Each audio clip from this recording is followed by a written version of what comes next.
ஒரு தவளை தண்ணீர் சூடு செய்யும் பாத்திரத்தில் விழுந்துடுது. ஆனால் அது வெளியே வர முயற்சி செய்யலை.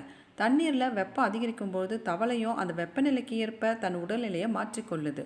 தண்ணீர் கொதிநிலை அடையும் போது தவளை வெப்பத்தை தாங்க முடியாமல் அந்த பாத்திரத்தில் இருந்து வெளிவர முயற்சி செய்யுது. ஆனால் எவ்வளவு முயற்சி செய்தாலும் தவளையால் அந்த பாத்திரத்திலிருந்து வெளிவரவே முடியலை. ஏன்னா வெப்பத்திற்கு ஏற்ப தன் உடல்நிலையை மாற்றிக்கொண்டு வந்ததால் அது வலுவிழந்து போயிருக்கு.